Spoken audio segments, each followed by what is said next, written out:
Okay. Intro video did not play. That's what happens here on the Pump Fake Pod. It was a quiet 10-second countdown. You just weren't looking. Yeah, I wasn't looking. I thought we had a video going. It wasn't our normal 30-second countdown, whatever.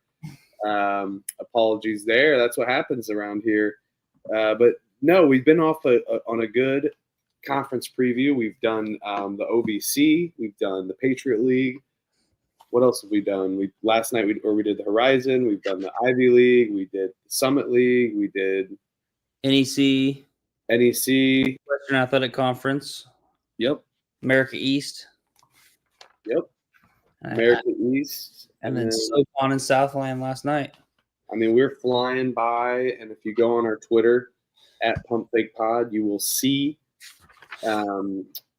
the content calendar of all the schedules. This one is a makeup, or tomorrow's a makeup, the Sun Belt and SWAC. So we will be doing that tomorrow.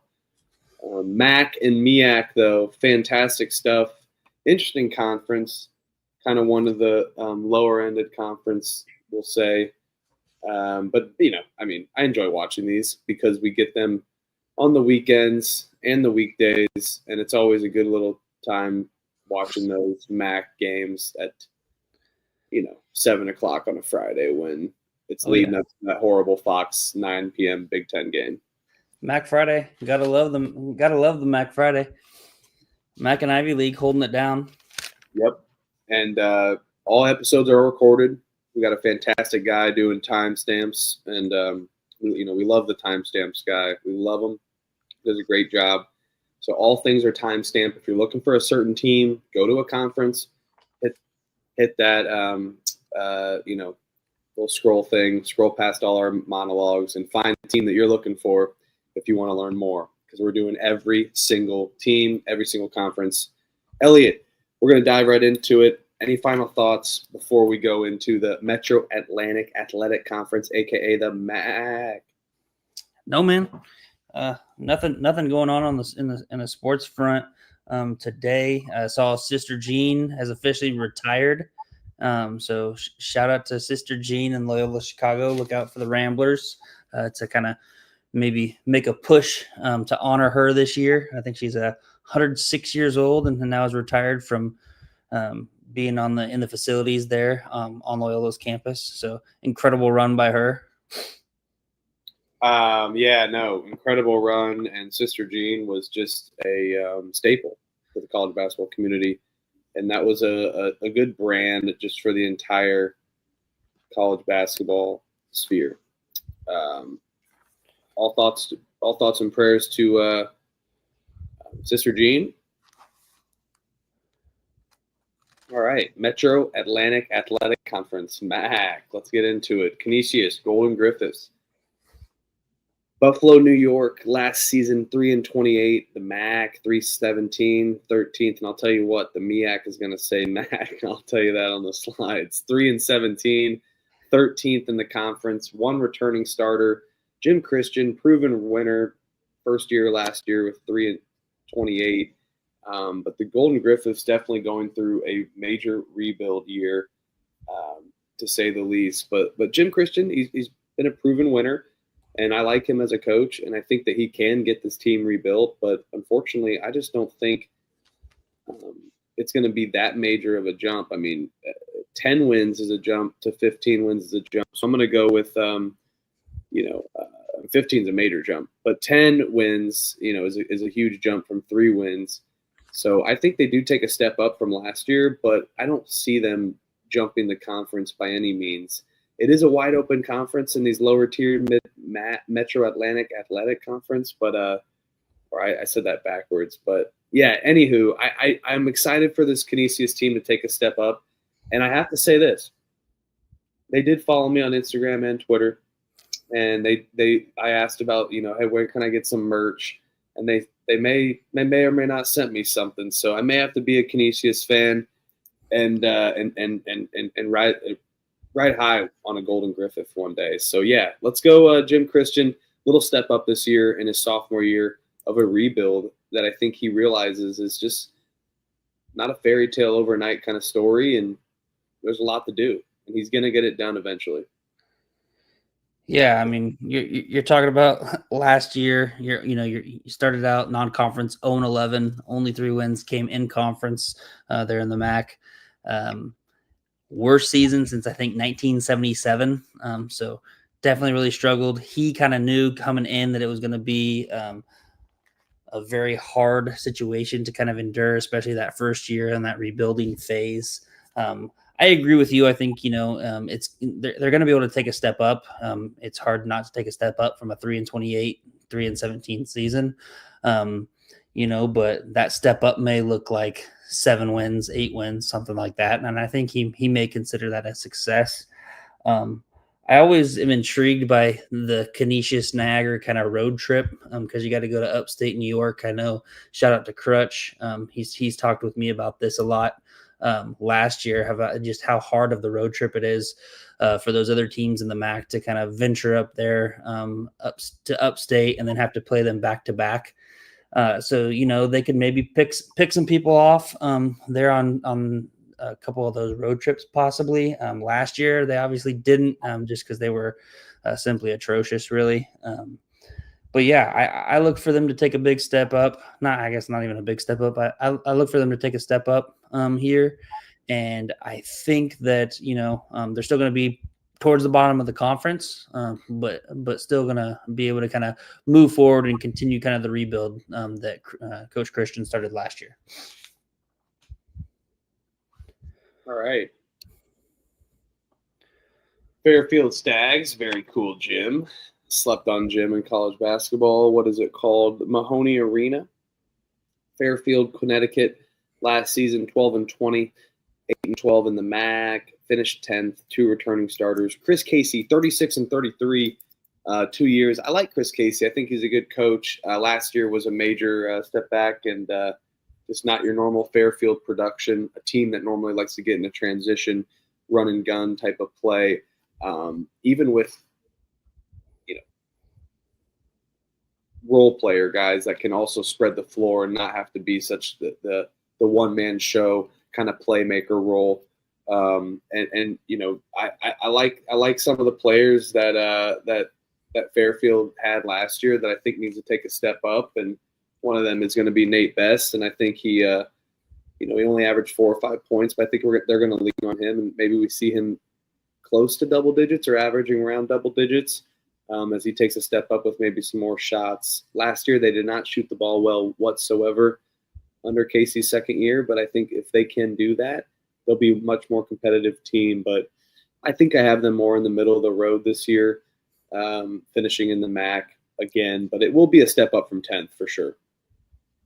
Yeah, you look at the year before, Chris Casey going 24-13 in his first year, and then kind of regress in that second year, which typically you kind of see a reverse of that. You see more so, that not as good of a first year, and then that second year is when kind of they take a step up. But they had a squad there at Fairfield, set the program record in points and 3-pointers made the year before, and then definitely took a significant step back last year, both offensively and defensively, like you had said. I think a big guy that they're also going to rely on is Braden Sparks, a guard that I think Coach Casey's going to really rely upon this year, and then kind of paired him with a couple guys from the mid-major ranks, Deuce Turner from UC Santa Barbara. He joins as a grad transfer, and then another one, Cam Estevez from Rhode Island. Those are going to be 2 other pieces that I think Chris Casey's going to rely significantly on. But I agree with you. I think, Fairfield, they're not going to be near the bottom of the conference like they were last year in the MAC. I think they're going to be middle tier. I don't see them competing with the top tier teams that we'll kind of get to here later on. But I don't see them being that 8-12 again. I see more of a 500 in their conference record this year. So maybe like a 10-10, 11-9, something along those lines. And what's slept on, like you had said, is they have very good home atmosphere there at the Mahoney Arena. And I think last year, really, if I remember correctly, they really kind of didn't necessarily struggle at home, but it wasn't the same home environment as it has been in recent years. So look for that home environment to kind of get back. Tough to do that when you're 12-20 on the year, but Braden Sparks, another good player, Cam Estevez. I mean, just some good players that I think maybe they can. We talk about it a lot here is if they can take that next step and ride the stag. But I do trust Chris Casey. I just think maybe they will be lacking a little bit more talent, but I would say somewhat of a proud program in college basketball. At least they have a lot of history as a program. So I like this team. I think we're on the same page here. Both teams so far. My favorite player on the team, no favorite name at least, Tony Butta Williams. Tony Butta Williams, yeah. Oh yeah, you got to shout out. Fantastic nickname. Oh my gosh. Iona Gales, New Rochelle, New York. Last season, 17-17, 12-8 in the MAAC. Under Tobin Anderson, though, one returning starter under Tobin. John Gallagher is not the coach. Apologies on that. Dan Giroux. Yeah, Dan Giroux is the coach, and he is coming from the NBA and taking a jump from the NBA to the NCAA and now taking a head coaching position at Iona. So Dan Giroux, Girot, apologies. I'm going to just go. I don't think the recording show the chat. Maybe they do. I don't really know, but that is the coach, and it is his first year, and they do bring in a lot of talent. Iona is a good team, always has been a proud program in the MAAC, and I do think they do have talent, but they're going to be having a major overhaul of talent. You bring in a whole new rebrand, kind of that whole new brand. But I was on TCE today, and we did the MAAC. Oddly enough, we've had this schedule planned for quite some time, and MAAC made a good point. Like Tobin made the conference championship last year, and then he gets canned. Something was going on potentially. I don't know. I'm just saying that he made a good point about that. It's like, wow, that's an interesting deal. And then you bring in the NBA step. So I think being able to bring in so much talent, and then he's also developing young freshmen as well, getting a freshman class to start building up the program, which a point you made last night, I think that was nice, is that there's a focus on that versus the win now mentality that we see a lot. So I'm excited for this Iona team. I think they'll be able to definitely compete. Do I think they win the conference? Absolutely not. But I'm excited about Iona this year. I think they're going to have tons of athletes, tons of dogs. I think that we're going to have to see how they all gel in this rebrand. Yeah, no, I was. I made that point too on TCE, is that it's always tough NBA to NCAA mindset, but the first year is always nice in attracting players. But again, the whole coaching thing is interesting, especially with no familiarity to any of the MAAC coaches and their schemes and systems. So, yeah, great point. I completely agree with that. But I do think their talent alone can keep them above. And I mean, it's Iona. They're a big deal. Yeah, no, I thought it was very interesting. They're a big deal. The Tobin Anderson firing was definitely something that I was probably most shocked about in terms of all the coaching changes here last season. Just wasn't quite sure why they did it. He just led them to the conference championship. I know that it was a disappointing year that first year when he kind of had revamped everything, but still, I thought you would at least give him one more year. I thought 2 years was kind of a short leash. But I think, it's more along the lines, you're seeing the change in the landscape there in college basketball. And I think the thought was, bring in Giroux there, NBA guy, and kind of surround him around like the NIL collective and kind of create that more of that professional type of an atmosphere where you're paying your players. So I think that's kind of maybe what the, administration there at Iona was kind of going for.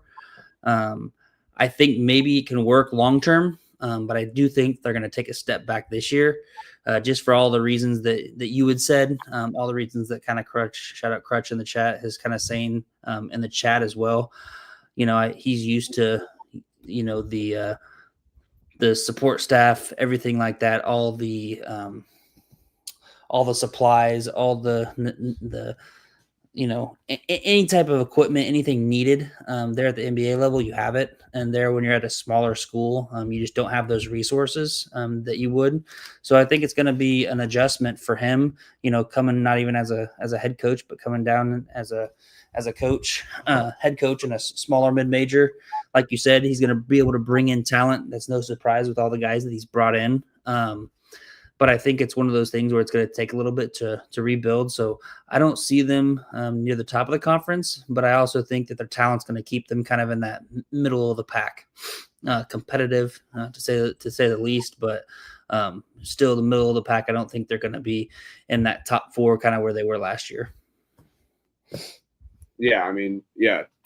Come on now, let's go NBA. Iona, an NBA type logo there as well.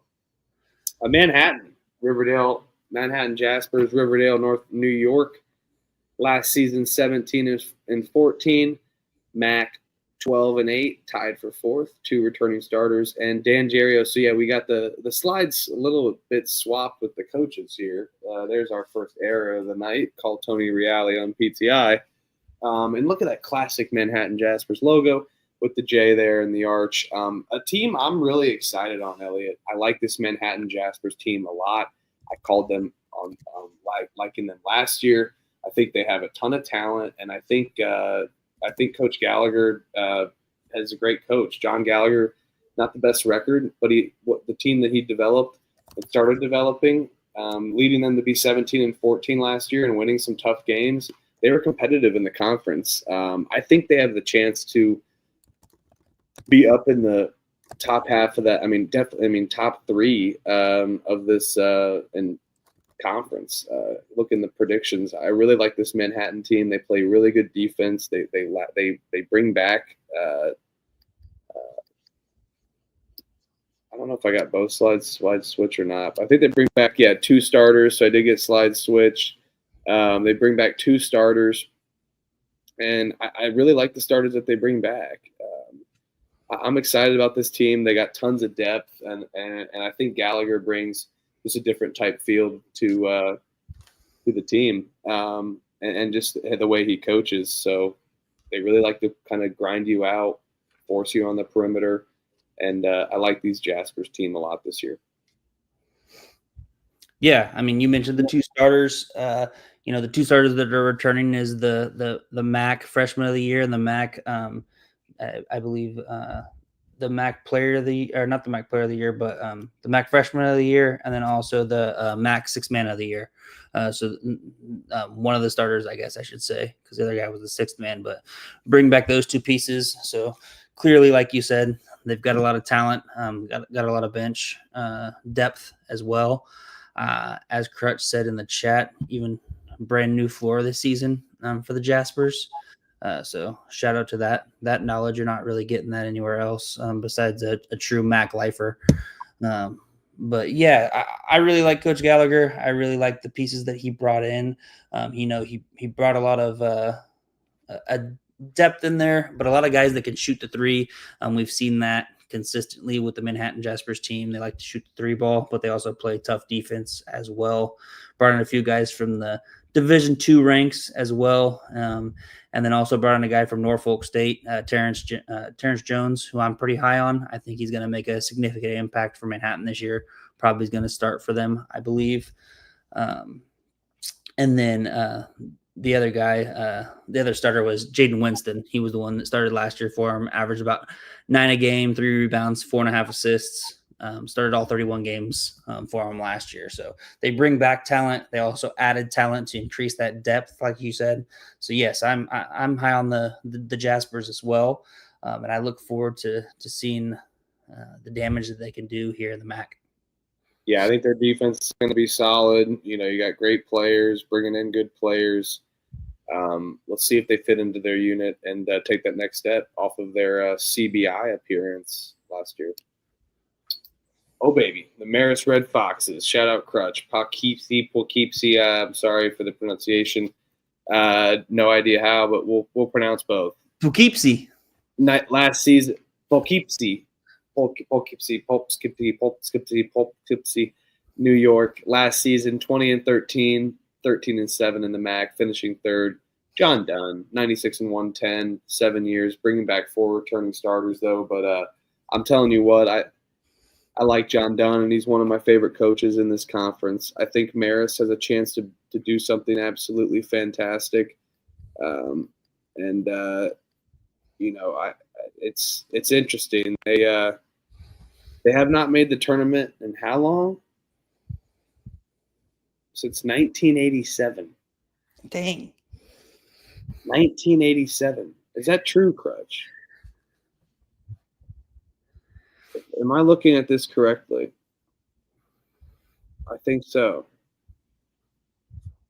But anywho, Confirmed. yes. So very close. You bring back 4 returning starters. John Dunn's he's always worked with what he's got, and even if they've had good teams or semi-average teams, he's always been able to coach them up to be pretty good. So I like this Marist team a lot. They did lose. They had an injury last year that really set them back. But you kind of bring back a bunch of your role player kind of starters. You know, Justin Menard, Jaden Collins-Roberts. You know, you got good players and Elijah Lewis as well as bringing in a transfer. Rajon Blackwell from D2 to see if he can take a step up. So it'll be interesting to see how these kind of players gel with the 4 returning starters returning for the Foxes. So I like this team. I'm high on Marist. I think that they don't win the conference in the regular season, spoiler alert, but I will be sprinkling them to maybe win the conference tournament. Come on, let's get them in and get them a bid to do that. Yeah, I think, Crutch has been dancing ever since they reached that 20-win victory or 20-win mark last year, first 20-win season in 18 seasons. So shout out Coach Dunn and the Marist Red Foxes. I think that like Crutch says in the chat, they're gonna need a big year out of Jaden Collins-Roberts. Another guy that I think they're gonna need a big year out of is Jaden Daughtry, another kind of a 6'7" senior that he's gonna be able to play specifically on the defensive end more, but they're going to have to also rely on him as a scorer for the fact that they lost Josh Pasquarelli in the portal, kind of the Marist star from last year, transferred to Colorado State. So like you said, I think they bring back a lot of their pieces. I feel like we've kind of repeated ourselves a lot in just saying, in these mid-major conferences, those teams that, do bring back those starters, the starters that they bring back typically weren't really the stars. They were kind of just like those role players. And we want to see them kind of take that next step forward, that next step up, develop in the system. And I think that's something that we're constantly kind of harping on, not necessarily harping, but just repeating because it's true. At this mid-major level, it's all about, the way that you're able to recruit players, not necessarily keep the players, but develop them in your system. And then unfortunately, in the transfer portal era, it's like, all right, then once we develop them to a certain point and they leave, which sucks, we got to bring in other people and kind of develop them up the same way. So I expect, Daughtry in particular to take that next step up on the defensive end. He's shown that he's very good on the defensive side, but I think he's going to take a tremendous step up, or at least they're going to have a lot of hope that he takes a step up on the offensive side of things as well. So yeah. I'm pretty high on Marist as well, and thanks Crutch for the pronunciation dictionary, Crutch dictionary, Poughkeepsie. So Poughkeepsie, New York. I think this is definitely, if they can get more balance on both sides of the ball, they'll be the upper echelon of this conference. Merrimack Warriors, solid brand, North Hanover, Massachusetts.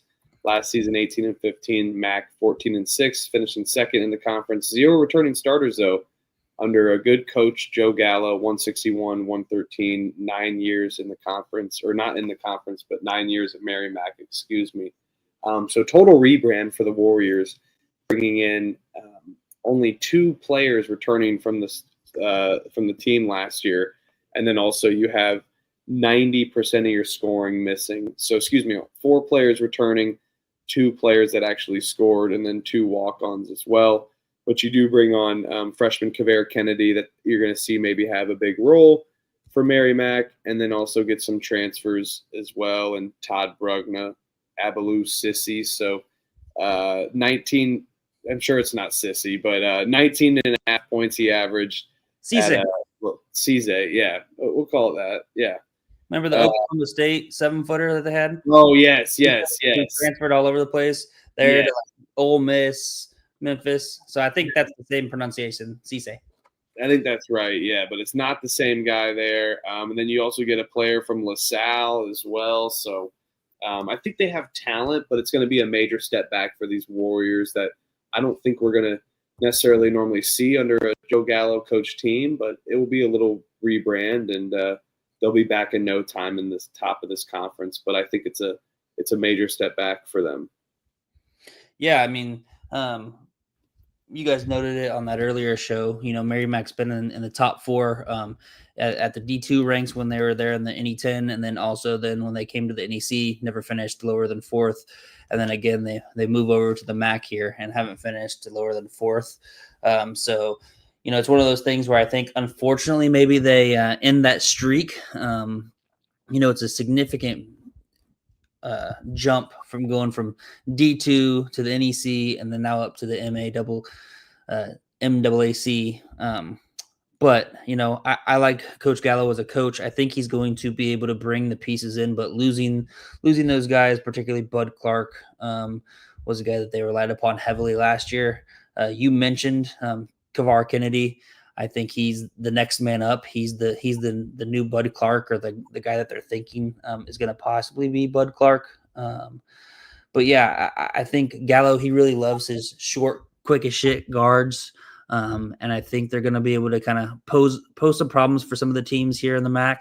I expect them, you know, maybe to fall a little bit out of from the top 4 and maybe have that first season where they're not in the top 4. But it's been a remarkable kind of run for Gallo here these last few years as they've kind of worked their way up from the D2 to the D1 ranks. I think, you know, they could be one of those teams that they're going to be, like you said, 0 returning starters, don't have a lot of production that return only 4 point. I think, I had written it down. Not a very high percentage of points returning from last year's team. So I think what we can possibly see is Merrimack really struggling. Maybe they're not inside that top 4. However, I think that at the end of the season, Coach Gallo could get them in position to kind of maybe make some noise in the tournament. So kind of look out for them possibly there in postseason play. Yeah, I mean, and then also, you know, I'm actually excited for KCU Uga Wakazi as well from East Texas A&M. I think he's going to be a physical specimen down low. I'm not excited for any of that Fugazi bullshit. East Texas A&M is Texas A&M Commerce. Oh, I treat people with respect, and I ask that I pronounce how they want to, which is what is going to be new for me here now. So Dylan Valed as well, David Monroe, Jacob Morris. We're going to see a lot of freshmen coming in as well that I think Gallo's going to have to build under and rally behind. But I still like the talent that they have. And there's talks as well that this normal kind of ground and pound offensive style team, they may have to kind of pick up the pace a little bit for a new Merrimack team. Mount St. Mary's NCAA tournament bid last year. The Mountaineers out of Emmitsburg, Maryland, last season 23-13 and 12-8 in the MAAC, tied for 4th. I feel like everyone's been 12-8 and tied for 4th. 1 returning starters, Donnie Lind, 23-13 and this will be his second year. So year 1, you surprised the team. They were always competitive, a team I enjoyed watching, and I feel like they kind of worked with what they had. And they weren't the most talented team, but you do lose a lot of pieces.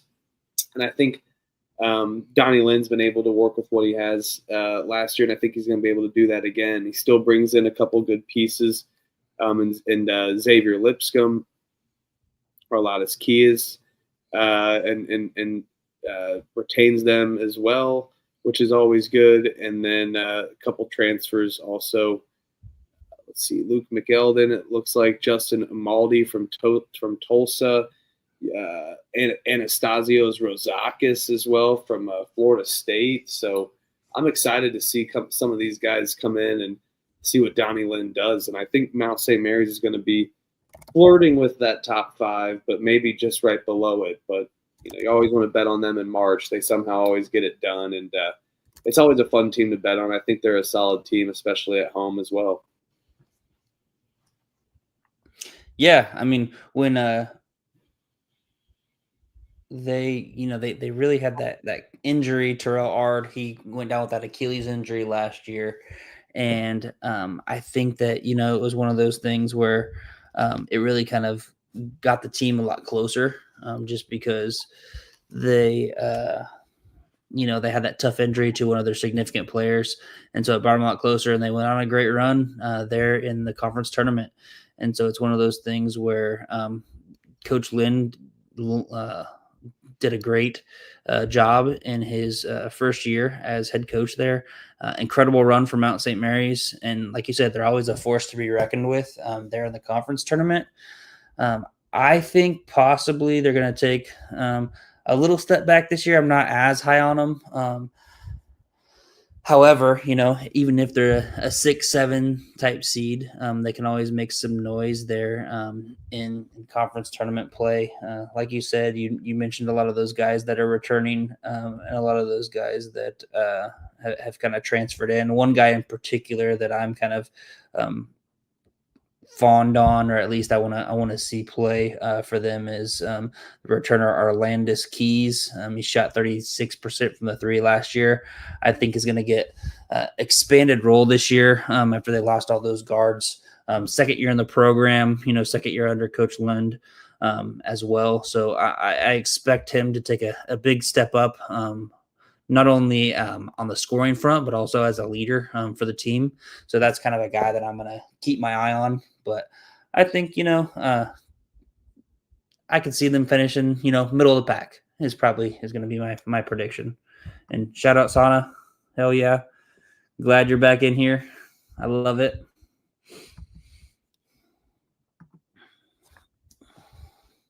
Hey, cheers everyone in the chat. I appreciate all you guys. And it's going to be respectful. I'm going to call teams by the way they want to be called now. So East Texas A&M.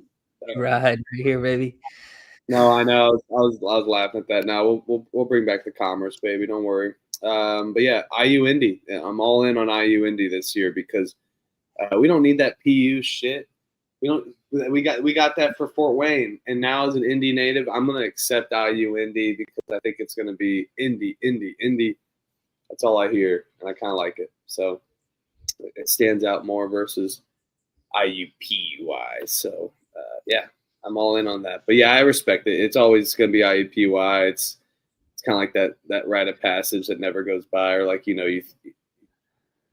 old stadium.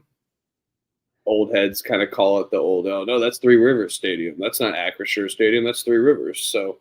Oh yeah, for sure. Oh, and for me, that's Heinz Field for me. So I think we're getting up in age. So yeah. Or those like concert venues that change hands and change. They're like some bank, and then the next thing they know, there's some bank farmers union, and they're this, then they're that, and depending on. Shout out our friend Adam Rosenberg. Actually, funny you say this. I got an Instagram DM. Don't need to get all into the specifics, but it was about he's a big fish head and goes to a lot of fish concerts, and I went in. I was like, I was like, I want to go to one of these. He's like, they're going to Deer Creek. And it's now called like Ruoff. It's been called freaking Klipsch. It's been called Verizon. It's been called everything in the book. And I'm like, you're a real legend if you're saying Deer Creek. So it's funny you say that. We literally just were talking about that not even 2 days ago. So yeah, no, it's funny how the turnover on those arenas and those stadiums, particularly it seems like those concert venues are ones that are just like rotating companies, rotating businesses as the sponsor.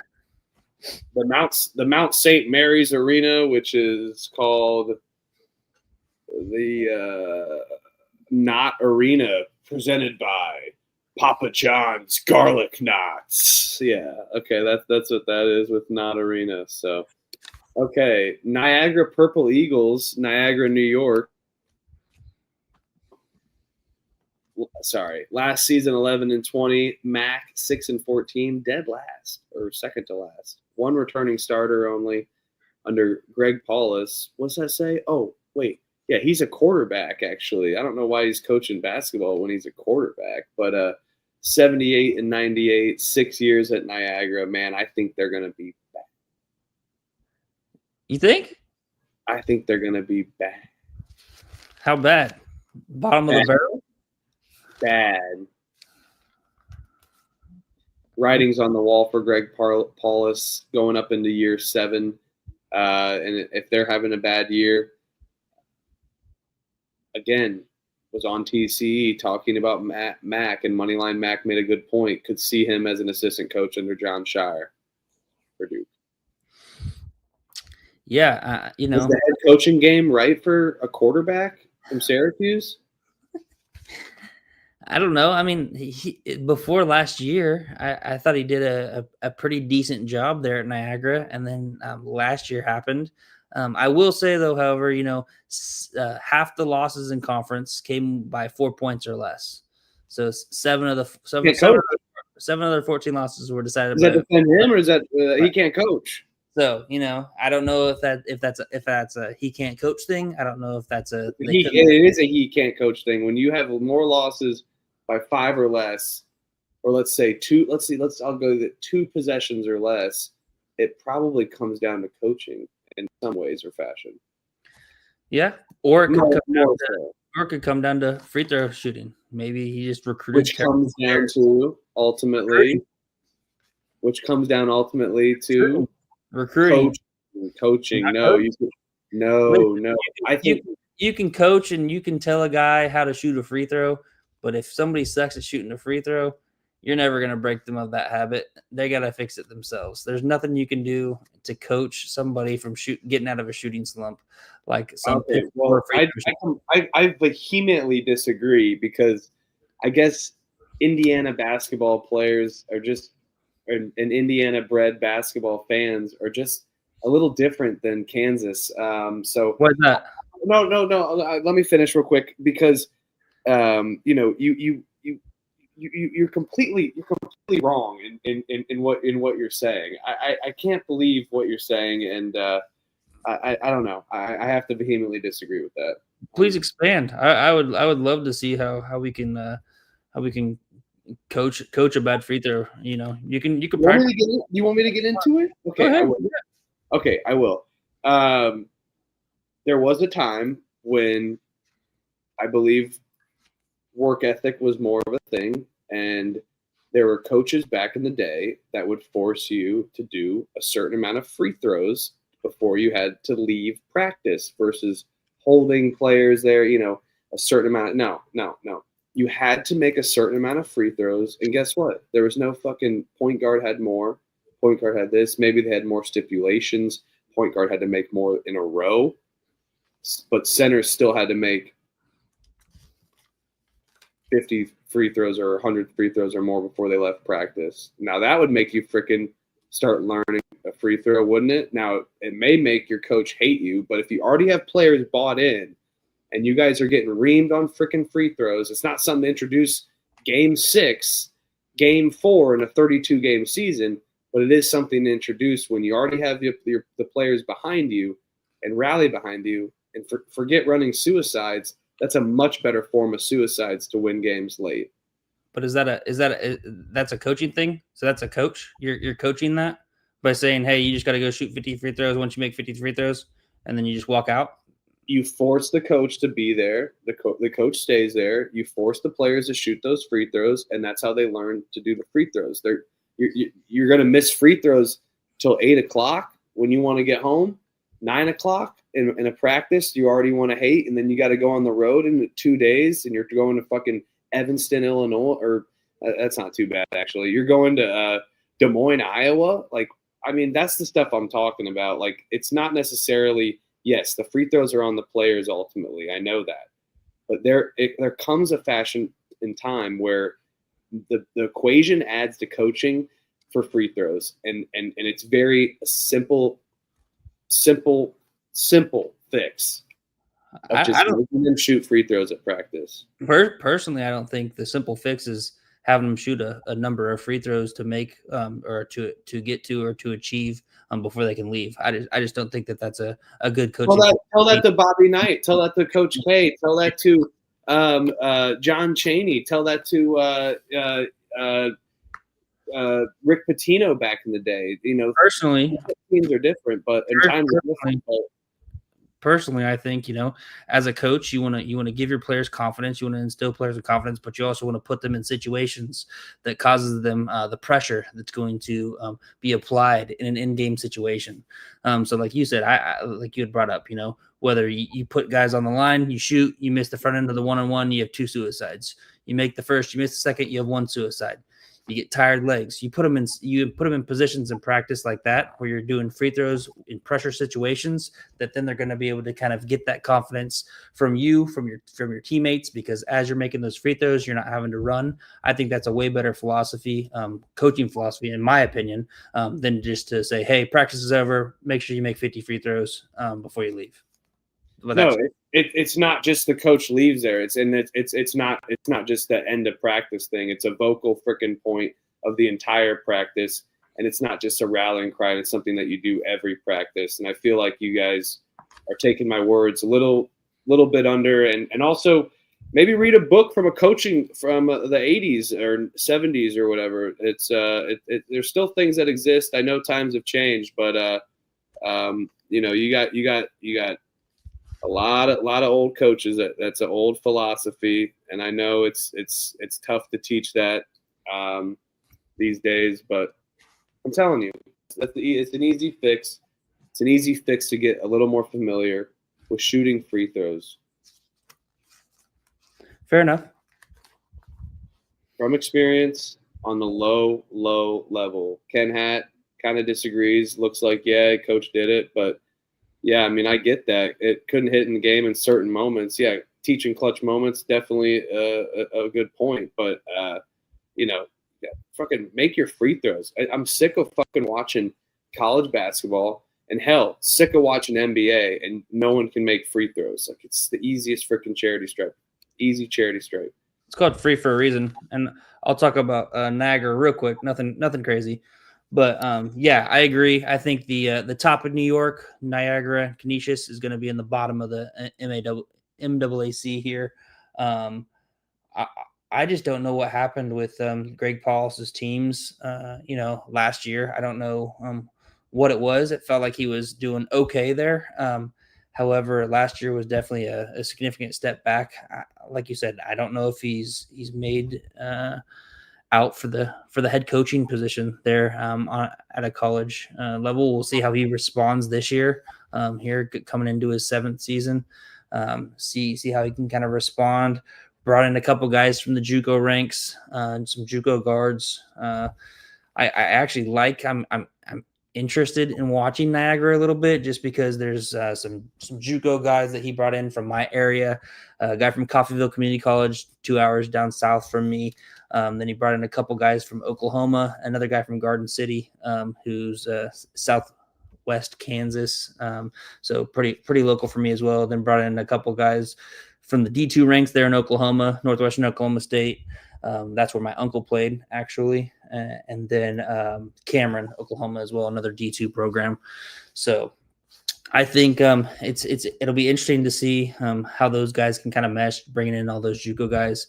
I do agree with Crutch. They can be bad, but I do think that, like I was saying earlier, we had talked about this last year, that Buffalo trip, going up there, playing Canisius and playing Niagara is a tough trip, I think it could even be particularly more tough when both teams suck ass like these two teams do, because, if there was 2 good teams or, maybe if they're average, it'd be more of like a business trip. But when a lot of those MAAC teams go up there knowing that, hey, we should probably just kick their ass, that might be a problem because it might let their guard down and get picked off, in one of those spots. I'll have to look at the home stats, but it looked like it's a pretty easy road trip last year. 3-17 in the MAAC in Buffalo, and then 6-14 for Niagara. So, yeah, Hey. I still think it's tough, but yeah, I mean the stats last year. I mean, they must have loaded up on some buffalo wings in upstate. Oh, So. Canisius was god awful last year, so that was definitely.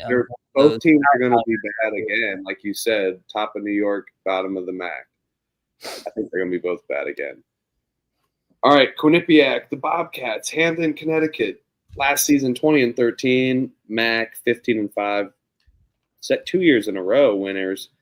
2 returning starters and 1 big returning starter, and Amani Moore, MAAC Player of the Year last year. Averaged almost 20 points a game. Very excited for him. And then you got our coach under Tom Pecora at 44-23 under 2 years, 2 conference championships in a row, but no conference tournament wins. And since they made the jump from D2 to D1, they have not been able to take that next step and make the NCAA tournament. So I find that kind of interesting. And then you also bring back a sophomore, Jaden Zimmerman, as well too. So I'm excited about this team. And then you also bring back transfers in from UMass, so they're under good coaching under Frank Martin there. But they transferred out, so that kind of sketchy. But that's the day and age these days. And then also a transfer from Florida International and Asim Jones. So I'm excited for this Quinnipiac team again. And maybe they don't win the regular season 3 times in a row. You made a good point that I'll let you make in the chat earlier, but I do think they're going to compete in this conference yet again. They're well coached. I like Pecora a lot, and coaching matters in conference play, and I think they're going to prepare well in the non-con, and they got Amani Moore. So let's see if they can keep hitting shots, prove to be a force to be reckoned with yet again, and they're one of the more athletic teams in this conference that I think is going to keep them in the top 5 of the MAAC and top half. Oh yeah, for sure. Amari Moore, like you said, 18.9, almost 10 rebounds a game. I think he's probably going to average a double-double this year. Wouldn't be surprised. He's definitely going to be the best player.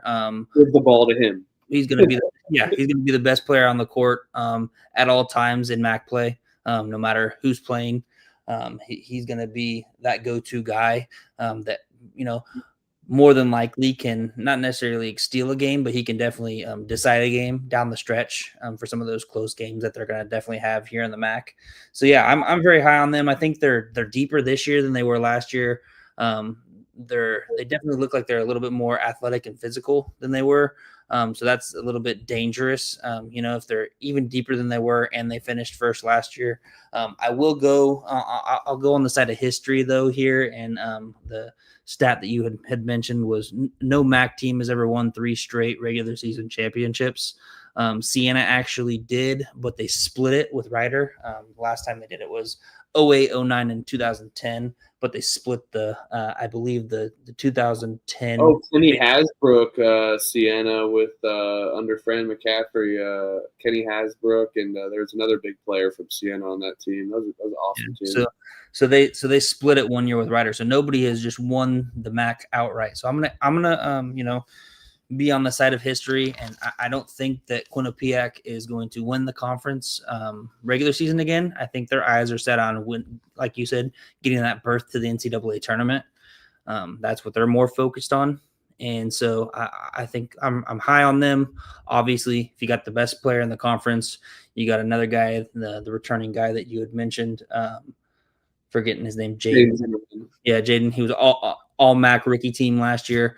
So you bring back those 2 guys, 2 solid pieces that are going to be, returning starters there. So definitely high on Quinnipiac. I don't think they're going to repeat.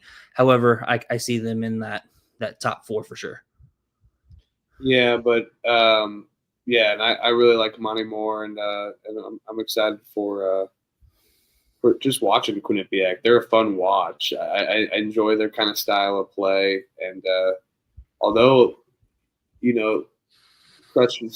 making the point about scheme. I mean, but double Amari, make the guards beat you. I mean, very well. That could definitely be something. But I still think I still think they run so fast that it may not even matter, and they're so athletic, and that it may not matter. Yeah, that, and my thing with it is times a double might not even matter. That's what I'm saying. That's what I'm saying. He's just that good. A double might not even matter. He might just fucking jump up over him and hit the little 10-footer, or just take around, not even care about the two guys, and one of those things where I just think maybe even getting doubled, maybe not even be it's a good game plan until you actually got to do it. So I think that'll be an interesting philosophy that definitely a lot of the MAAC teams will definitely try, I would imagine. All right, same thoughts. Ryder Broncos, Lawrenceville, New Jersey, last season, 14-19, 9-11 in the MAAC. 2 returning starters under Kevin Baggett, 206 and 202, 13 years. Year 14 for the Kevin Baggett Broncos. I like Kevin Baggett. He's one of the better coaches in the MAAC, definitely one of the longest tenured, and he's been a winner. He actually is one of the better winners in the MAAC, surprisingly enough. Just kind of Ryder kind of just lacks success in conference play. They just never kind of compete in the top spot, but you do bring back 2 returning starters, so there is some familiarity. But I think talent-wise, they really lack the chance to compete. And the way that they play is so fast-paced, and they like to get in the transition a lot. It just can be very volatile to win games. I think they will be able to compete. You can get some sharp lines on the Broncos, but I'm not too high on them. They're going to be at the bottom of the barrel for me for the MAAC. Yeah, definition of average right there with Kevin Baggett, 206, 202. Hey, that's good though. I mean, in college basketball, look at all the records. I mean, it's pretty good. And a lot of records that we don't show on these because we're just showing through the school. I mean, winning games is hard, so that's an impressive feat in my opinion, being above average like that.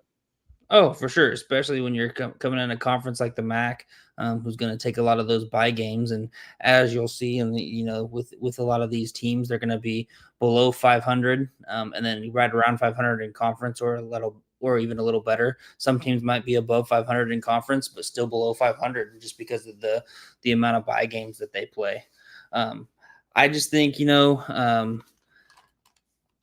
with this team, they're bringing in 10 newcomers. So it's kind of a hodgepodge of people that he brought in. So they're kind of just, it's an unknown team for me. It's like, how are these 10 newcomers that he's bringing in? How are they going to work?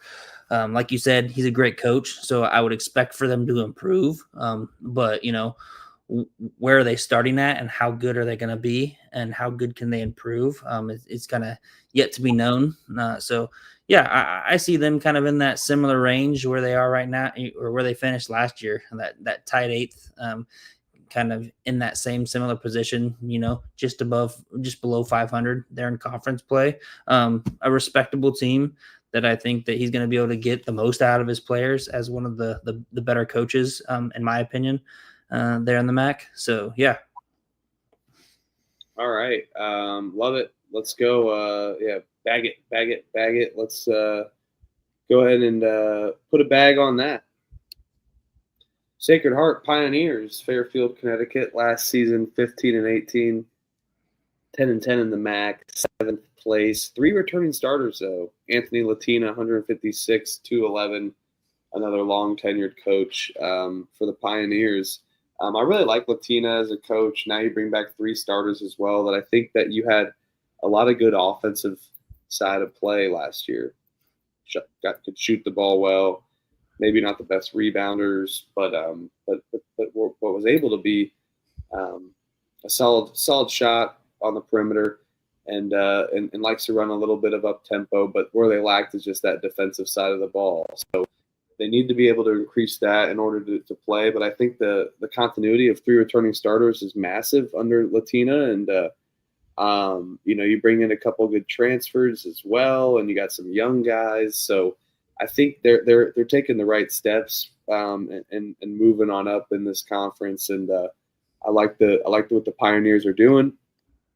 Excuse me. And let's see what they can do. It's just I feel like last year this team would just when they lose. Like they just gave up a lot. So I hope they can go on a little run here. And I like rooting for Sacred Heart sometimes. So I think they just need to be able to increase their defense, beef up a little bit of their front court, and make improvements there.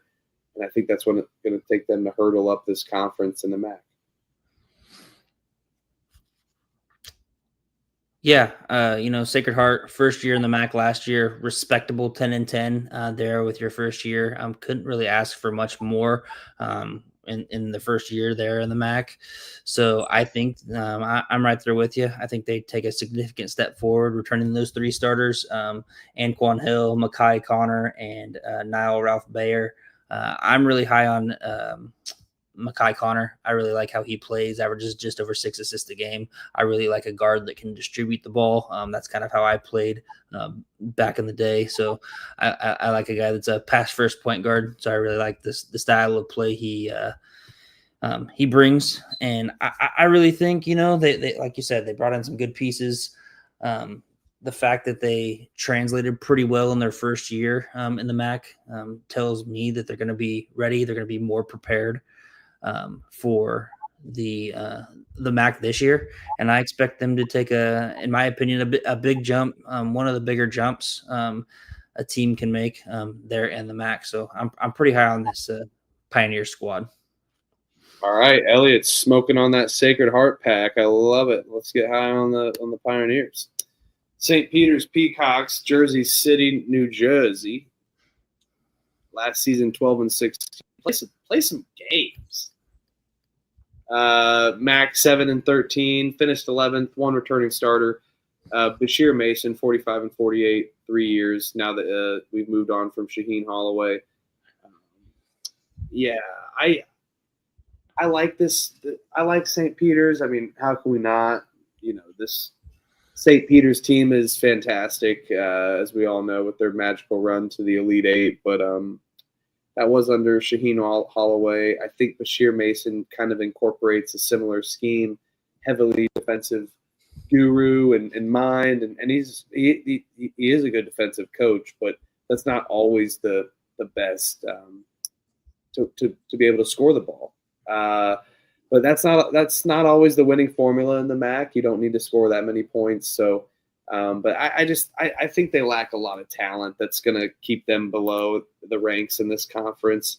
And I think they need to be able to, get better on that offensive side of the ball, or find a different scheme and motion around, run some in and outs. I mean, it's just, I feel like their offensive sets are so poor watching them, and they also just lack shooters, which is never easy. Ball's got to go in the hoop. But defensively, if they can force a little bit of more turnovers, maybe they can get a few more points. But I mean, you watch these games and they're scoring a Big 12 football score all the time, huh? Yep. No, for sure. That's kind of immediately what I thought when just kind of looking into this Peacocks team is, Bashir Mason just takes after Shaheen Holloway in kind of the wrong way, with just a shitty offense. Both of them can't score points. Really good on the defensive end, but just freaking can't put the ball in the bucket. So they were 13th out of 13 teams in offensive efficiency last year in the MAAC.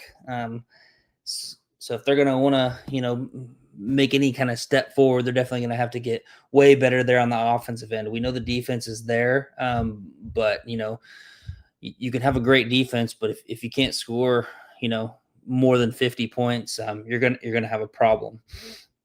So I'm curious to kind of see how that goes. I'm not personally really high on them. I think they potentially kind of maybe finish not necessarily really at the bottom, but kind of in that bottom half. I don't see them really competing with those top kind of 6-7 teams there in the MAC. I just think that they're not going to be able to have that offensive power that they need, or that offensive efficiency that they need to kind of stay close with some of those teams that are definitely,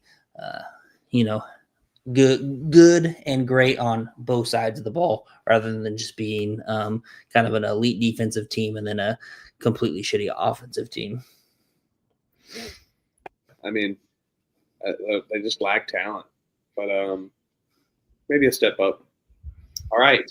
Last but not least, the Siena Saints out of Loudonville, New York. Last season, 14-18, 9-11 in the MAAC, tied for 8th. 3 returning starters, though. Jerry McNamara's first year. Now you're taking your sophomore step. I love Jerry McNamara. I mean,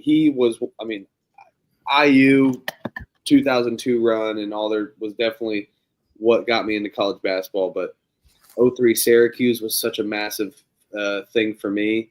And, Carmelo Anthony led that team, Jerry McNamara, Hakem Warwick, Craig Forth. So they got all these players.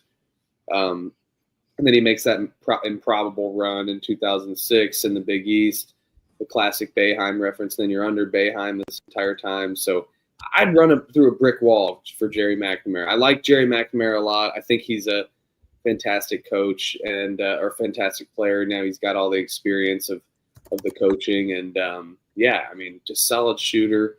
He's got that kind of in and out, just like pick and roll scheme and pick and pop. I really like everything that he does for that, and it looks familiar to his game back in the earlier 2000s. So I'm really excited for these Siena Saints. I think they're going to bring back, some solid players last year, and I think McNamara can be able to take the step up. I think they have a lot of talent, and they just got to be able to, like we've said, play that defense with those heavily defensive teams like a St. Peter's, a Mount St. Mary's. I feel like that's where they struggle the most.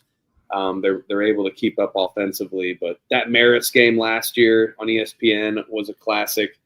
I love watching Siena. I love watching MAAC, and I'm excited for this. And I think Siena is going to be taking a major jump up from 8th. I'm talking to the top floor, to the rooftop, and flirting with a top bid in their conference tournament.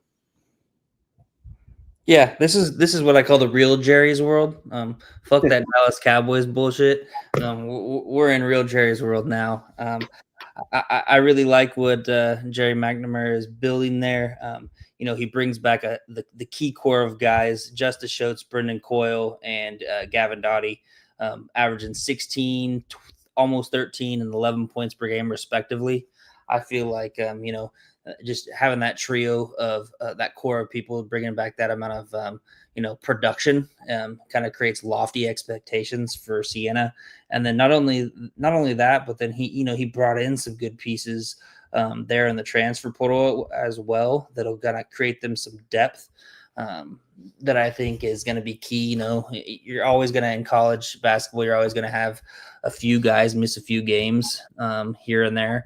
And so it's one of those things where you got to have a few depth pieces that can, play quality minutes and can kind of step up. And I think that's exactly what he did in the portal, was get those guys to kind of fill that role and kind of give them a little bit more depth at certain positions, just to kind of, a little bit of injury kind of insurance for those guys that maybe, miss a couple games for a tweaked ankle here and there. But yeah, I'm really, really high on Siena as well. I think, it's one of those things that it's just a matter of time until they kind of get back to the top of the conference. It's a great start for them, and we'll see how long he stays at Siena. I expect, if he continues to have success and kind of, if he does have the success that we expect this year and continues to have the success at Siena and they're kind of top of the MAC, it'll be interesting to see if NCAA tournament bid, he's gone. If somebody picks him up. Yeah. NCAA tournament bid, he's gone. So, but if not, one more year and then yeah, definitely in the right direction. Gary Mack. I mean, God, such a pivotal person for my college basketball, just not career. Love. All right. That's the MAAC. 13 teams in an hour. Let's get into it. Top to bottom, 13. I'm going Niagara. You going Niagara? Niagara, 13. All right, I'm going Canisius. No, I'm not. Yes, I am. I'm going Canisius. Well, number 12 for me is Canisius. Number 12 for me is actually going to be Ryder. Number 11 for me is Ryder. Number 11 for me is going to be Niagara. Number 10 for me is going to be St. Peter's. Echo. 10 for me, St. Peter's as well. Number 9 for me, Fairfield. Yeah, I'm actually going to go here. I'm gonna take Mount St. Mary's here at number 9. Merrimack for me, 8. Take a step back under Joe Gallo. I think this is going to be a rebuild year, like mentioned. Number 8, I got Fairfield. I mean, the 8th team finished like 10-8 or something like that. Yeah, or like 9 of them. 8. Well, who's your 8 with Fairfield? 8 was Fairfield for me. Yep. 7 for me is Mount St. Mary's. 7 for me is going to be Iona. I think they're going to definitely take a little step back from just the fact that it's that first-year head coach. I know he's going to bring in a lot of talent, but like I said, I expect him to kind of finish in that middle tier of the conference. And like you said, 4 to 9, 4 to 10, like we saw, might be 12-8 tied fourth for like six teams. I think you guys are too low on Iona. 6 Sacred Heart for me. 6. 6 Sacred Heart. Yeah, I'm gonna go 6 right here. This is where I'm gonna put Merrimack. I expect them. I think they're gonna struggle there at the front portion of the MAC, but I expect them to kind of figure it out at the very end of the season and be dangerous coming in as a 6 seed here in the MAC conference tournament. Iona's 5 for me. I think the talent's going to be able to get them there, and the coaching could be worrisome, but Iona's got they got fans. They want to win now. They got that NIL collective money apparently, or they're trying to build it. You're nuts, Huff. I mean, everyone's acting like the MAC is just not wide open all the time. It's a freaking cellar dweller league. Anything can happen. But I think, the top 4, top 5 could be there. But I mean, what do I have to want me to rank Sacred Heart a little bit more? Or Merrimack, I guess, is my wild take. But I don't know. The Gales are a winning program. I'm gonna go Marist, number 5. Ooh, number 4 for me is Quinnipiac. I think Quinnipiac's going to be a good team, going to be competitive, probably leading the conference again at one point. Then some losses take in. I got Sacred Heart, number 4. Quinnipiac's my team to win the conference tournament. 3 for me is Marist. 3 for me, Quinnipiac. And Marist could definitely – Quinnipiac and Marist are my – they're going to punch their bids for the first time. All right, and then 2 for me is Siena, and number 1 for me is Manhattan, the Jaspies. Yep, you can flip those for me. I got Manhattan at number 2, and then I got Siena on top. Jerry McNamara, baby. Jerry's world. We're just living in it. All right. Well, that's the MAAC top 13. You can see our predictions on the our Twitter. Trevor does a good job making those. And then if you want to go back to anything, we got Elliot making timestamps. We got me making slides. Speaking of slides, we're diving into the Mid-Eastern Athletic Conference, the MEAC. Always a fun conference, in my opinion. Only 8 teams, a lot of history in this conference. You got good players. We've had coaches that we've known as players in this conference recently. For me, that's kind of been a fun part that about these conferences in the MEAC. It's like, you got Juan Dixon formerly coaching Coppin State, but I love seeing that, and I've enjoyed watching these teams and like Howard and whatnot. I've really enjoyed the MEAC. Yeah, I have too. And speaking of history, MEAC conference celebrating their 55th anniversary. So officially started as a conference in 1970. So this year they are celebrating their 55th anniversary here. Wow. So shout out to the MEAC, and then a couple other shout outs. Shout out to Norfolk State. Christian Ings won the dunk contest last year down in San Antonio. They're at the Final Four, representing the MEAC. And then a couple interesting kind of tidbits. 0 head coaches, or new head coaches, I should say. But then total opposite of players. So all the coaches return, but only 7 total starters return in the entire conference. I know it's only 8 teams, but if you think about that, only 7 starters return when combined on all 8 of the teams. So what, 7? That's what, 7 of 40. So pretty crazy when you think about it like that. Yeah. Putting that in all perspective is crazy. So, we got Coppin State, the Eagles here out of Baltimore, Maryland. Last season, 6-24, 4-10 in the MAAC. 2 returning starters. Larry Stewart, a tough tenure for his 2 years. I think this is just going to be another one. Unfortunately, Coppin State has been cellar dwellers for a lot of time, but I do think they have experience, to say the least. They have one of the more experienced teams. But it is Coppin State.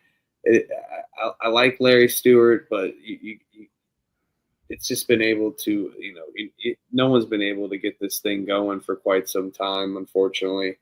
But you do have some pieces that you can add as well too, or that they added as well. So, and Elijah Taylor and DeMonterey Hall and Taj Thuit. So be interesting to see what those roster pieces can add. And we talk about those teams a lot that are, look at they were 2-20 something the year before, and now they were 6-24. So they're taking the right steps. Can they take a little bit of more baby steps? Hopefully the athletic department doesn't just can them right away, but let them get some things going if they can at least get up to 10 to 12 wins, which would be amazing for Coppin State. But yeah, bottom half, way bottom half of the conference for me again for the Eagles. Yeah, I mean, I think they're going to give Larry Stewart a chance. Just the fact that he was an alum there, and he, big time player there for them in the 1990s, was the MEAC Player of the Year twice, led Coppin State to their first NCAA tournament berth there in 1990. So I think, they're going to give him the benefit of the doubt. They're going to kind of let him kind of build this thing.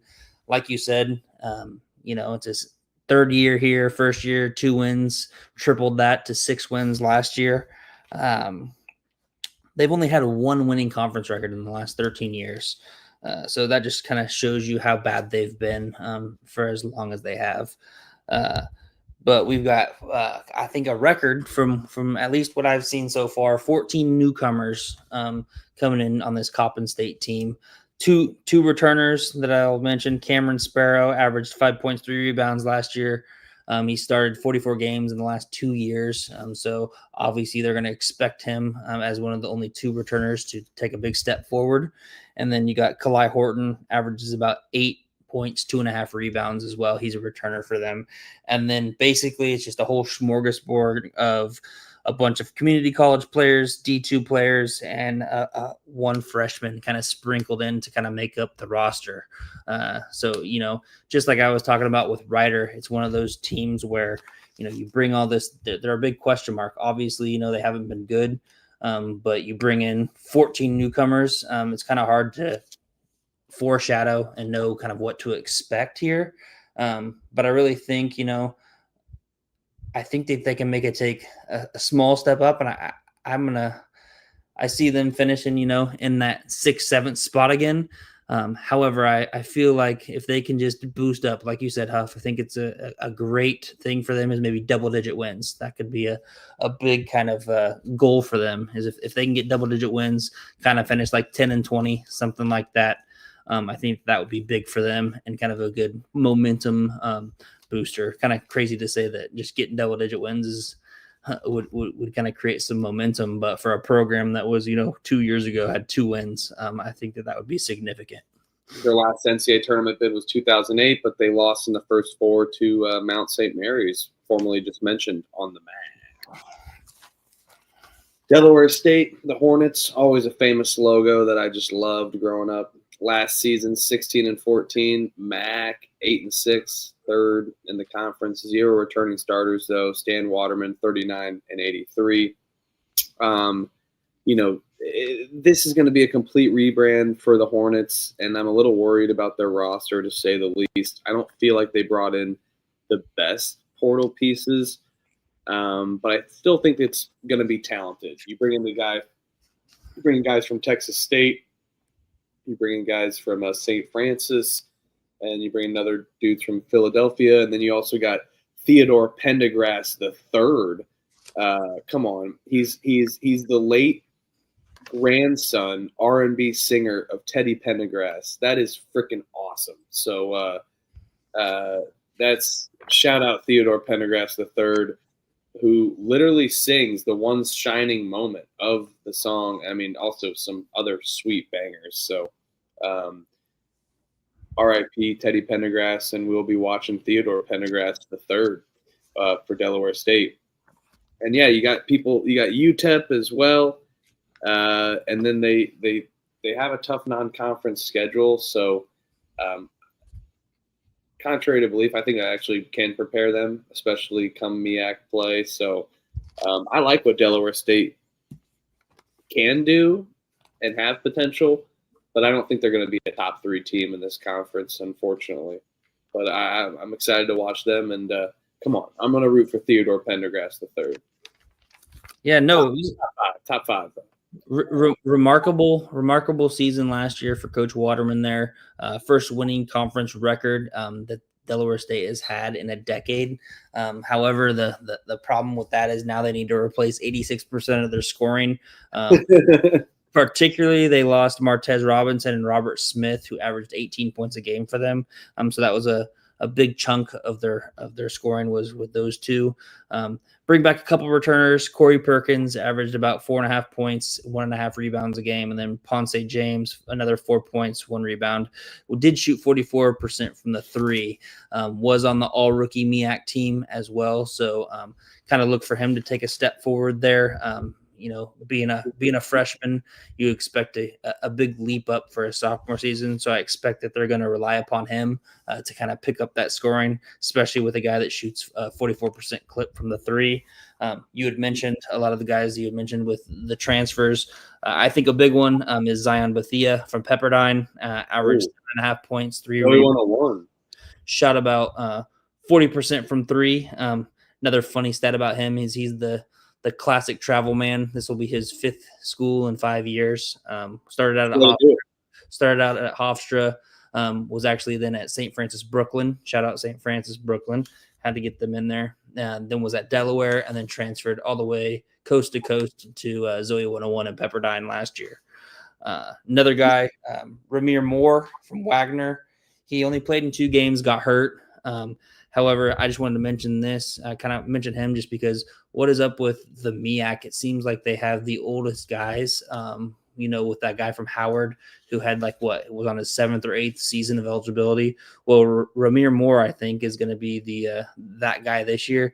It's his 7th season of college basketball. He began as a freshman in 2019, 2020, before COVID, or I guess the season of COVID, there at St. Joseph's. So something going on in the MEAC waters where they get these guys that are in their 7th, 8th season.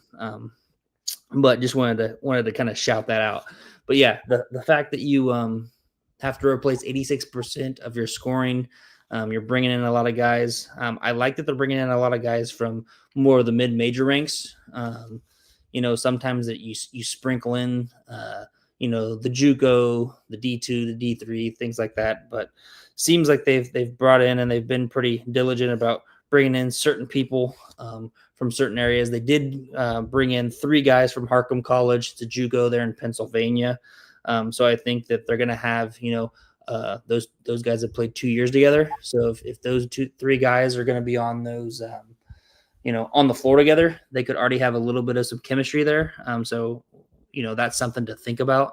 Just depending on how the starting lineup falls, they might have more chemistry than you may think when you talk about 0 returning starters. But yeah, I don't see Delaware State near the top of the conference like they were last year. I think it was a remarkable season by Waterman, but now he's just got too much to replace.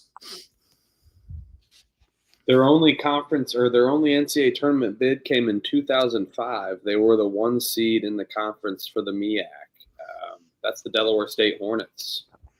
Howard Bison, Washington, D.C. last season, 12-20. Ooh, the 7-7 in the MAAC, tied for 4th. 0 returning starters under Kenneth Blankney, and 37-96 5 years. So that's the Bison. People are a little higher on Howard. I think just because Howard's kind of always been a little competitive in the last 5 years under Blankney, and I kind of like their offense. They get hot at times and have always been a really competitive, but now you just got to rebrand again and again and again constantly. You do have some redshirt freshmen maybe stepping up as well on this team, which is exciting to see. But man, it'll be interesting. I think that this team is good for the long haul. They stick around for Blakeney, and come sophomore year for some of these guys, junior year here in 1 or 2 years, I think they really are going to be at the top of this conference. But I think they'll still be competitive, still at the top half of the only 8. You do get transfer Alex Cotton from North Texas, and then Cam Gillis from Lehigh. So you bring in good pieces that are familiar winners and similar conferences. And then North Texas, great get. So it's kind of all over the place for the Bison. And as the freshman that I mentioned, Julian Johnson, Stefan Isilovich, Donis Kazakevicius.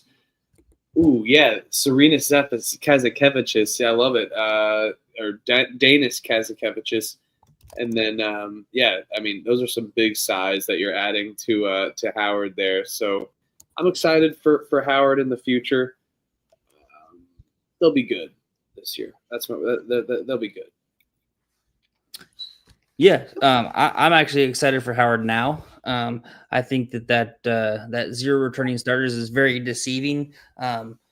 Bryce Harris was the MEAC Player of the Year 2 years ago. He was possibly going to be one of the best players in the MEAC last year. Got injured. He only played in a few games, averaged just under 10.6 rebounds a game. But the year before, he averaged 16.5 points, 7.5 rebounds. Now they have him back. He's back for his graduate senior season. So that was a big get to kind of keep him there. And then another guy, Osei Okoji, he was another guy that only played in 6 games, got injured. So I think he would have been probably worked into that starter role as well. So they have 2 starters, in my opinion, from last year's team. So it's a little bit deceiving there. The big loss, obviously, is losing Blake Harper, freshman of the year there in the MEAC. Crazy stat on him is he won the Rookie of the Week 18 times in a row there in the MEAC. So pretty remarkable feat. They probably should just call that the Blake Harper Award rather than the Rookie of the Week.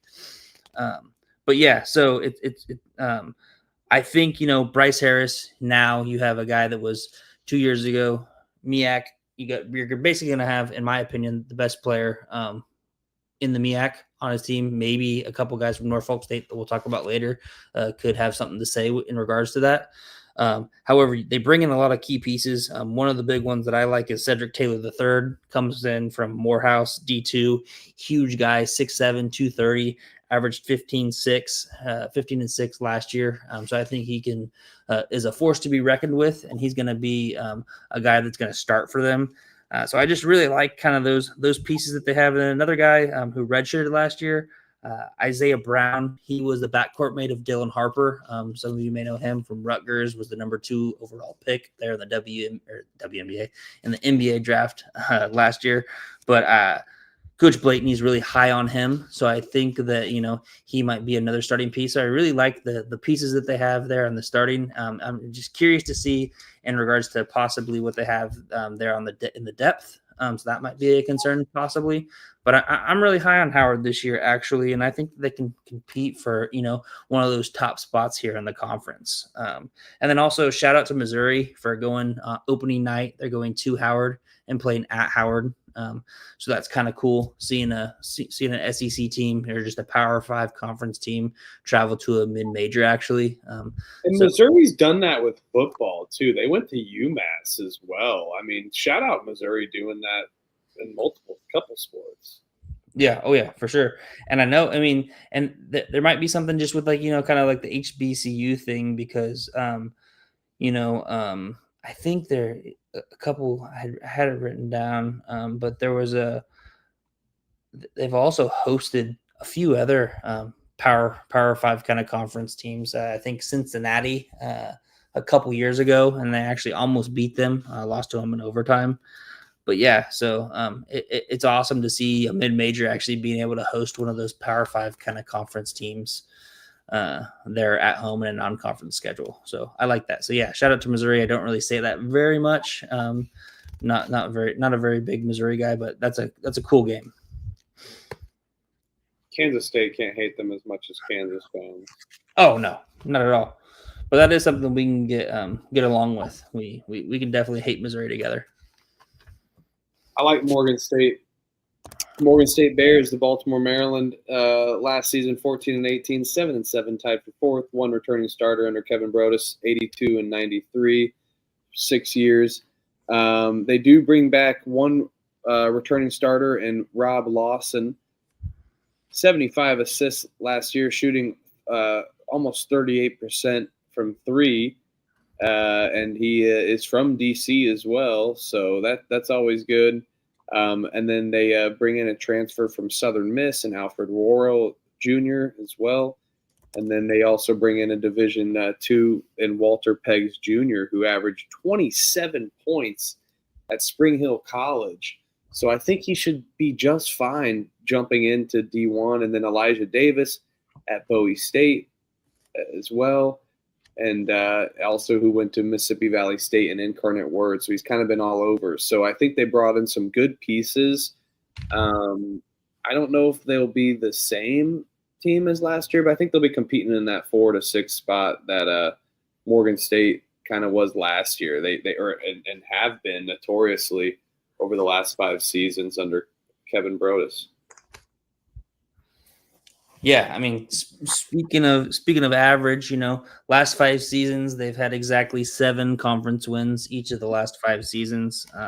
So that's kind of a crazy thing to do, to be, 7-7 or 7-8, something like that, every single year. So the fact that they've had 7 or 5 straight seasons of 7 conference wins is kind of crazy. But yeah, Morgan State, I'm not sure what to think about them. Their top 5 scorers left, so they're going to have to replace a lot. As you said, with a lot of those transfers, they definitely did a good job via the D2 rank, just trying to get some guys that can really score the basketball.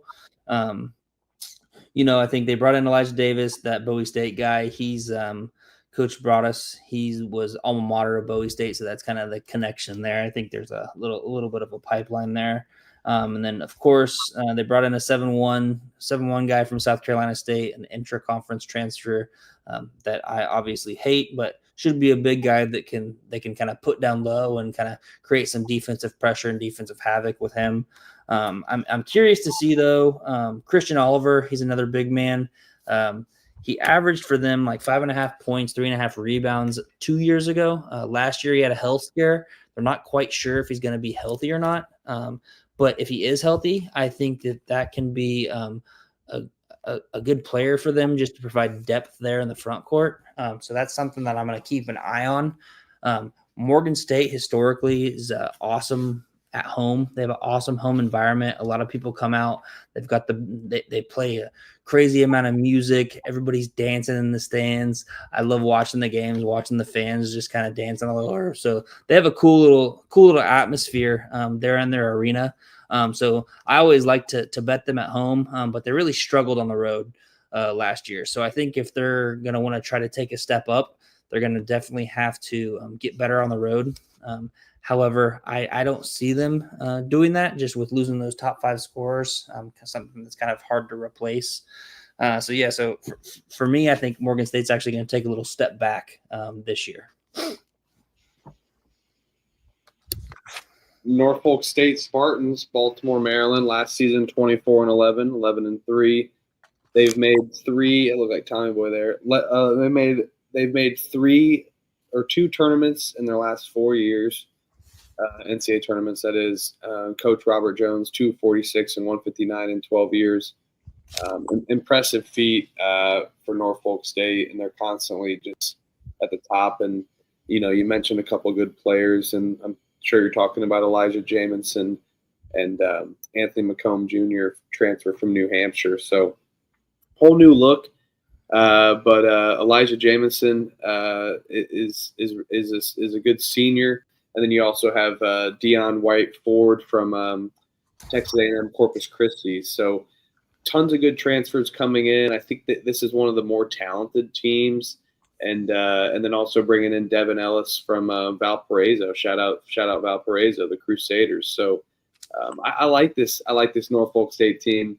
How can you not? Robert Jones got a great system that you can trust. Proven winner in the MEAC. I think Norfolk State is going to be at the top of this conference yet again. Yeah, and I think the school understands and appreciates Robert Jones, and he's a proven winner there in the MEAC. They showed that appreciation by extending him through the 2031-2032 season. So congrats to Robert Jones on receiving that extension. But yeah, they've won 20 games in the last 4 seasons. Kind of the definition of consistency there in the MEAC. Only thing that I'm, a little bit concerned about is they lost about 95% of their points from last year. So they're definitely going to have to rebuild and, kind of replenish everything. Like it says on the slide, 0 returning starters last year. However, like you had mentioned, Anthony McComb and Elijah Johnson, those 2 guys, I think that they brought them in. A lot of mid-major guys that they brought in. Jaquil Morris from St. Peter's, Keontae Lewis from Wagner, and then only kind of the one returner is Jermaine Camara. He only averaged 8.4 minutes per game. So, they like I said, they lost basically almost all of their production from last year. But like you said, he's a proven winner. He's obviously got the people or the culture, and he's got the people around him to kind of build a program and kind of maintain that program through the people that he brings in. And so I would expect them to be at the top of the conference, as they always are. And they're always going to be competitive. I just personally don't see them winning the conference this year, just with all the amount of production that they lost. So I think they're going to be right up at the top. However, I don't think they're going to get it done and be conference champions, at least in the regular season. Virgil, thank you so much for $2. Appreciate you, man. Don't have to do that. And thanks for doing that, though, and always tuning in. I'll be reaching out to you soon. Scott Flasher only bet on college basketball during Sweet 16, but this year I'm going to give it a try. Hey, Scott, thanks for tuning in. Hell yes. Happy to have you. Yeah, thanks, Scott. Really appreciate it. Yeah, it's always fun, and we like spraying the board a little bit. We're going to move on to this next one, and I'm going to let Elliot his annuals or one slide read because I know he loves Lavelle Moten.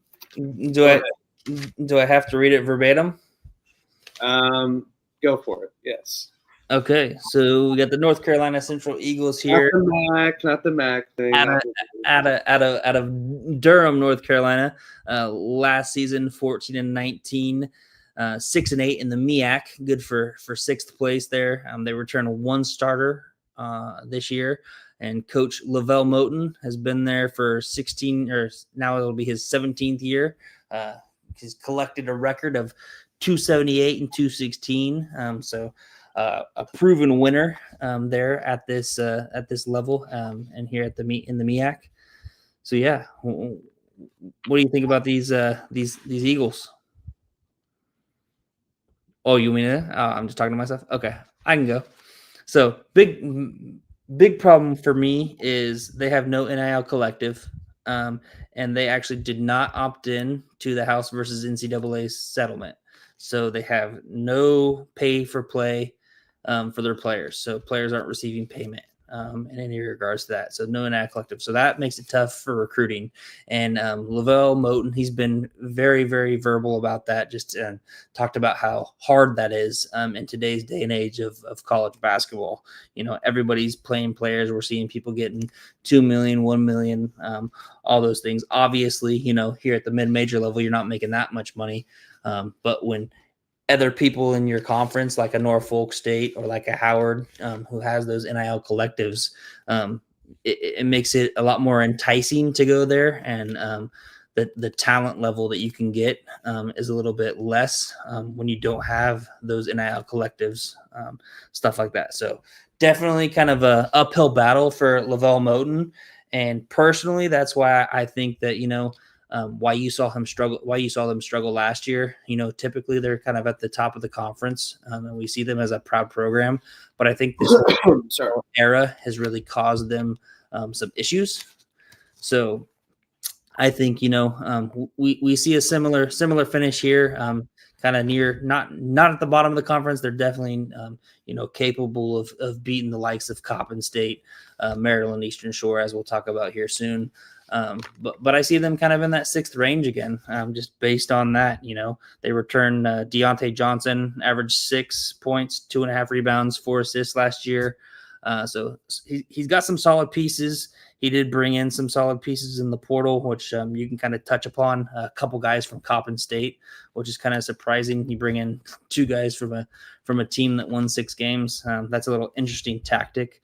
But yeah, so, you know, I think it's just it's hard in the NIL era when you don't have NIL in an era that is fueled by NIL. Yeah, I mean, you said it, but he's been able to be a winner.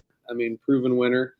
But he is happy with his roster, it looks like. So I think NC Central will still be competitive and whatnot. South Carolina State talked about competitive last season, 20-13 out of Orangeburg, South Carolina. In the MEAC, 11-3, tied for first. 2 returning starters under Eric Martin, 39-57. And that logo is so big. Eric Martin, who was under Bob Huggins, solid coach. And they bring back their top returning scorer, or their top returning scorer that returns in Colin McKenzie, only averaged 5 points a game, and Florian Tenebe with 4. So they're going to have to be able to step up a little bit. But I think this South Carolina team is well coached. I like the freshmen that and recruits that they brought in as well. And I think this is a really young team. But I think that they have a lot of depth and that they brought in some transfers and then returning starters as well.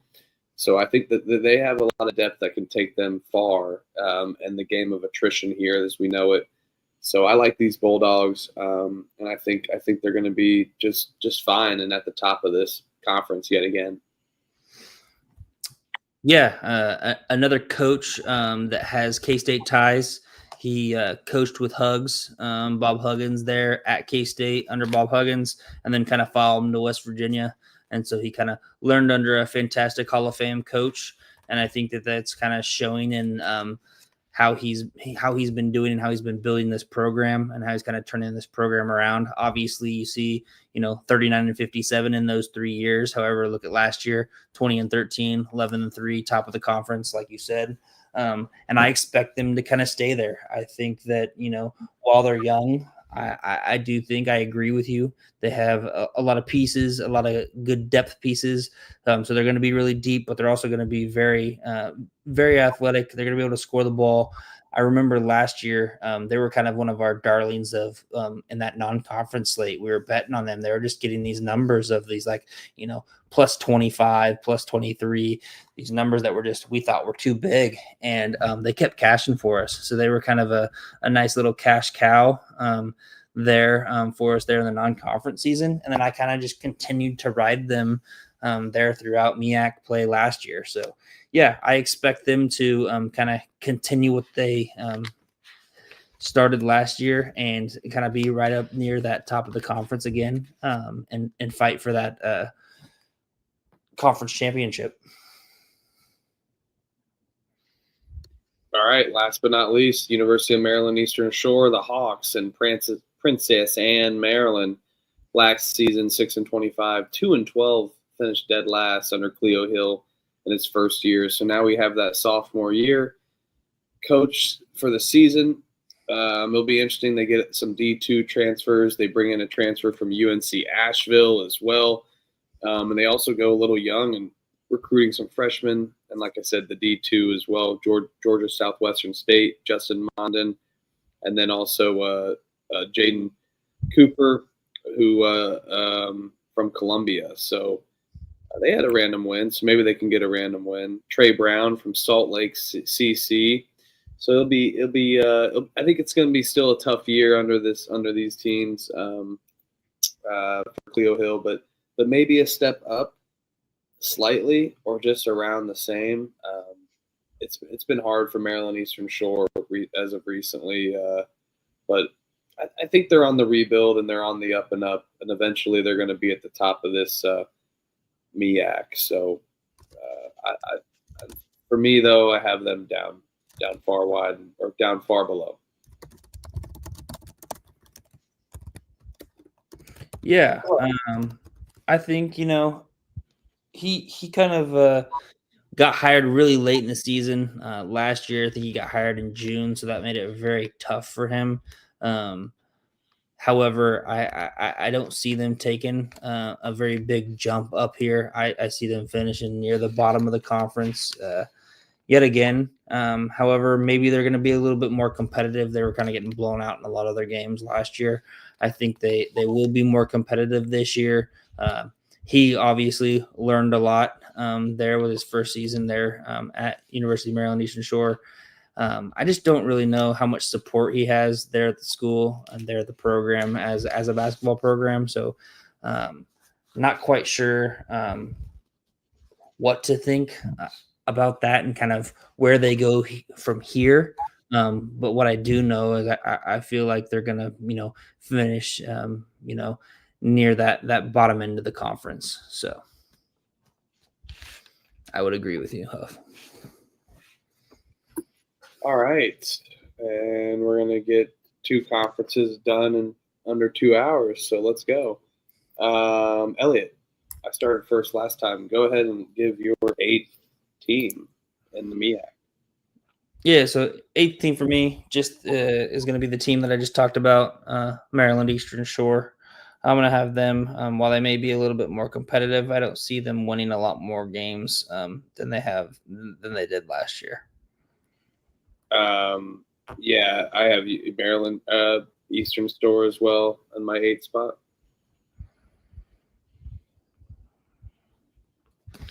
And then for my 7th spot, this is going to be a lot of people I know are going to kind of slate and kind of put Coppin State in there. However, I'm going to go ahead and I'm going to put Delaware State down actually at number 7. I think that they had a great season last year. Kudos to coach there. But I feel like, losing all of those big starters that they had, losing 86% of your production, I just am not quite sure that they can really match what they did last year and where they got their first double-digit win season. They're in conference play in the last decade, so I think they're gonna take a step back here. Yeah, I do like the pieces they brought in from Delaware State, but yes, seventh for me is Coppin State. Get them to 10 wins. Let's get 10 wins, Coppin. Come on. Yep. So I've got Coppin State at number 6. I see them kind of getting hopefully in that double-digit 10 win, and I think a lot of those are going to come here in the MEAC.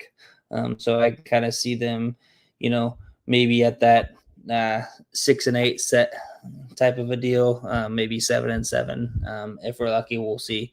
But yeah, I got them at number 6.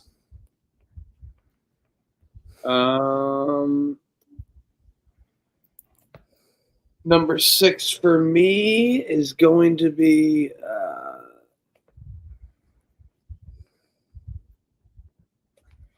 I'm gonna go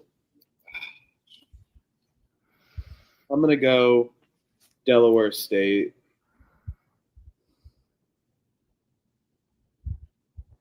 Yeah, I'm gonna go I'm gonna go Delaware State. I think you're right on the returning starter pieces, but I was going back and forth with my 5th option. So if that tells you anything for my 5th pick. Yeah, so here I'm gonna go Morgan State at number 5.